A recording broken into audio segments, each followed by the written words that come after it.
আছে পানি টানি লাগবে, তার কারণে মনে করেন আমাদের মতন মানুষের ওই 10 কিলো প্রাইভেট কার চড়তে 150 টাকার মতো তেল যায়। আর আমার এই গাড়িটা 100 কিলোয় 10 টাকা মোটে খরচ হবে, তাহলে সেই হিসেবে অনেক সাশ্রয় হবে। এই ভাই, তো এই গাড়িটা রাস্তায় নিয়ে বেরোলে পুলিশে ধরবে না? না, পুলিশই আরও আমার সাজেশন দিই যে ভাই এইভাবে করলে ভালো হয়। এই না, খুব ভালো লাগে, তারাও শান্তি পায় মনে। এটা কি তেল দিয়ে চলবে নাকি? না, তেল ব্যাটারির সাহায্যে। কারেন্টও তো বেশি খায়। না, কারেন্ট 10 টাকার বিদ্যুৎ বিলি মনে করেন 100 কিলো চলে। আপনার চালাই দেখছেন হ্যাঁ, সর্বোচ্চ কত কিলো চালাইছেন? বেশি চলবে। একদিনে সর্বোচ্চ কত কিলো চালাইছেন? ওই 100 কিলো।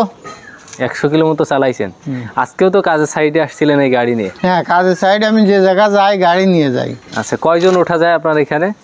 আমার গাড়িতে মনে করেন মোট ড্রাইভার সহ 4 জন। আচ্ছা, কিন্তু আমার ফ্যামিলিতে 7-8 জন আছে, আমরা সবাই এই গাড়িতে যাই সবাই কি বেড়াতে। হ্যাঁ, ওর ভিতরে তাই, সামনে 3 জন, পিছনে 5 জন। উপরে নেন? না না, তাহলে এই জায়গায় তাই 5 জন। ছোট মানুষ না, ছোট ছোট বাচ্চা, আমার ছেলে মেয়ে। ও, এই ফ্যামিলি গাড়ি বলা যায় নাকি? হ্যাঁ, ফ্যামিলি গাড়ি।